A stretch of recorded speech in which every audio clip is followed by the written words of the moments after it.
नमस्कार, मैं पायल शुक्ला, आप सभी का स्वागत है इन 24 न्यूज में। आइए एक नजर डालते हैं अब तक की 25 बड़ी खबरों पर।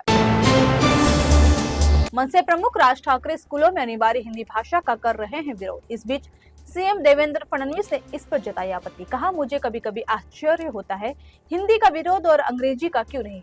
अंग्रेजी को पालके और हिंदी का विरोध, ये कैसा विचार।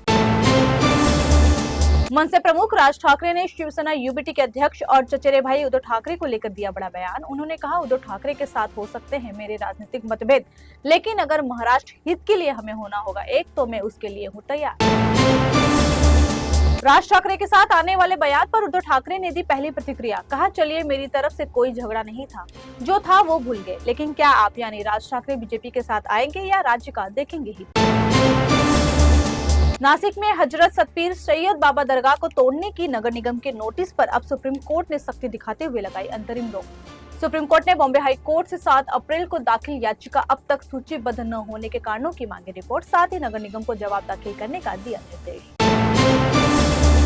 कांग्रेस की महाराष्ट्र इकाई के अध्यक्ष हर्षवर्धन सपकाल ने बीजेपी पर हिंदी थोपकर क्षेत्रीय भाषाओं और संस्कृति को खत्म करने की कोशिश करने का लगाया गंभीर आरोप। उन्होंने कहा, महायुति सरकार को विद्यालयों में तीसरी भाषा के रूप में हिंदी को अनिवार्य बनाने के फैसले को लेना चाहिए वापस। महाराष्ट्र विधानसभा चुनाव को लेकर निलंबित पुलिस अधिकारी के दावों ने नया विवाद किया खड़ा। सब इंस्पेक्टर रंजीत कासले ने किया दावा, बरली में ईवीएम से की गई थी छेड़छाड़, जिसके लिए उन्हें हटाया गया था। उनके खाते में डाले गए थे 10 लाख रुपए। विले पार्ले में 90 साल पुराने जैन मंदिर को बीएमसी द्वारा तोड़े जाने से जैन समुदायों में गहरा आक्रोश। धार्मिक अपमान के विरोध में आज विले पार्ले से अंधेरी तक निकाला गया मौन मार्च। समुदायों ने बीएमसी के खिलाफ की कड़ी कार्रवाई की मांग। मुंबई नगर निगम की कार्रवाई के खिलाफ जैन समुदायों ने निकाली अहिंसक रैली। इस रैली में बड़ी संख्या में जैन समुदायों के लोगों ने लिया भाग। कांग्रेस नेता वर्षा गायकवाड़ ने भी मार्च में लिया भाग। उन्होंने इस कार्रवाई को लेकर सरकार की आलोचना की।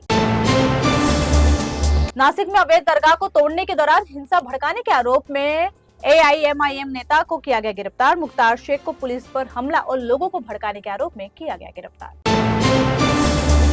थाने जिले में एक जेल में बंद 22 वर्षीय कैदी की तबीयत खराब होने के बाद उसे अस्पताल में कराया गया भर्ती, जहां इलाज के दौरान हुई उसकी मौत। शव को पोस्टमार्टम के लिए सरकारी अस्पताल में भेज दिया गया और दुर्घटनावश मौत का मामला किया गया दर्ज। यूपी के मंत्री नंद गोपाल गुप्ता नंदी ने नागपुर में 2 दिवसीय प्रवास के दौरान केंद्रीय मंत्री नितिन गडकरी से की मुलाकात। मंत्री नंदी ने इस दौरान प्रयागराज के सांस्कृतिक और आध्यात्मिक महात्म्य के साथ ही महाकुंभ की व्यापक उपलब्धियों पर की विस्तृत चर्चा। नासिक में अवैध सतपीर दरगाह को हटाने के मुद्दे पर शहर में हुए विवाद पर मुख्यमंत्री देवेंद्र फडणवीस ने किया बड़ा दावा। उन्होंने कहा, नासिक में हुई हिंसा पहले से ही थी योजनाबद्ध, जिसमें स्थानीय लोग अतिक्रमण हटाने और दंगे दोनों में थे शामिल। मुंबई उच्च न्यायालय परिसर में सिंगल यूज प्लास्टिक बॉटल्स के उपयोग पर पहले लगाया गया था प्रतिबंध। वहीं अब उच्च न्यायालय ने यह निर्णय वापस लेते हुए सिंगल यूज प्लास्टिक बॉटल्स के उपयोग को दे दी है अनुमति। इसके बाद अब न्यायालय परिसर में आने वाले नागरिक, वकील और अन्य लोग प्लास्टिक की पानी की बोतलें ला सकते हैं साथ। मुंबई से मानव तस्करी का एक सनसनीखेज मामला आया सामने। मुंबई पुलिस ने 2 बच्चों की तस्करी के सिलसिले में कोलकाता से एक महिला दंत चिकित्सक को किया गिरफ्तार। बड़ाला टीटी पुलिस थाने की अपराध शाखा ने महिला आरोपी रेशमा संतोष कुमार बनर्जी को पश्चिम बंगाल से किया गिरफ्तार।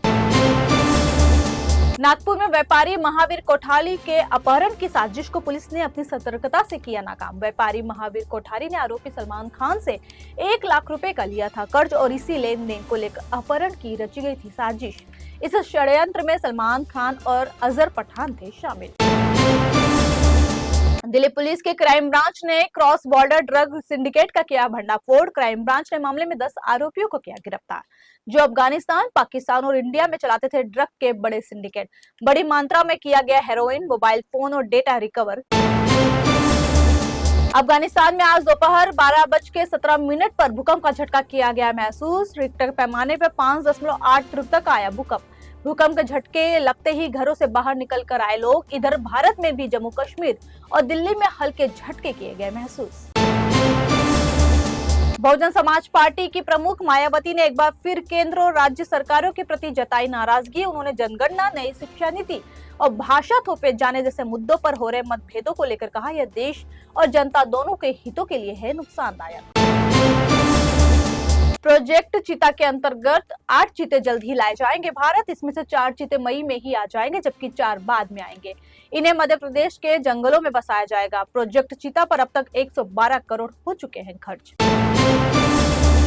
सुप्रीम कोर्ट के फैसले के बाद पश्चिम बंगाल में नौकरी गंवाने वाले शिक्षकों ने एक बड़ी रैली का किया आयोजन। इस रैली में सौरभ गांगुली को आमंत्रित करने पहुंचा था एक समूह, लेकिन दादा ने रैली में शामिल होने से किया इनकार। कहा, कृपया करके मुझे राजनीति में न करें शामिल। प्रयागराज के कुंभ मेला क्षेत्र स्थित लल्लू जी टेंट हाउस के गोदाम में लगी भीषण आग। आग लगने से आसमान में फैला धुएं का गुब्बारा। लल्लू जी टेंट हाउस को कुंभ मेले में तंबुओं की नगरी बसाने का मिला था ठेका। इन दिनों विवादों में घिरी हुई है बॉलीवुड एक्ट्रेस उर्वशी रौतेला। उन्होंने कहा, उत्तराखंड में बद्रीनाथ के पास उनके नाम का है मंदिर। उनके इस बयान को लेकर मचा बवाल। उनके खिलाफ कार्रवाई की भी उठी मांग। श्रीलंका ने भारत की बातचीत के बाद पाकिस्तान के साथ होने वाले सैन्य अभ्यास को किया रद्द। रणनीतिक रूप से महत्वपूर्ण त्रिकोणीय माली तट पर होना था यह अभ्यास, जहां भारत ऊर्जा परियोजनाओं में कर रहा है निवेश।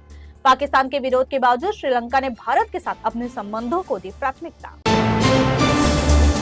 क्राउन प्रिंस और प्रधानमंत्री मोहम्मद बिन सलमान के निमंत्रण पर 22 और 23 अप्रैल को सऊदी अरब की आधिकारिक यात्रा पर रहेंगे पीएम मोदी। यह पीएम मोदी की सऊदी अरब की होगी तीसरी यात्रा। इससे पहले वे 2016 और 2019 में गए थे सऊदी अरब। कनाडा से एक दिल दहला देने वाली खबर आई सामने, जहां हैमिल्टन शहर में एक भारतीय छात्रा हरसिमरन रंधावा की गोली मारकर कर दी गई बेरहमी से हत्या। हैमिल्टन पुलिस इस हत्याकांड की हर एंगल से कर रही है जांच और 2 संदिग्ध कार सवारों की पहचान करने की कोशिश में जुटी पुलिस।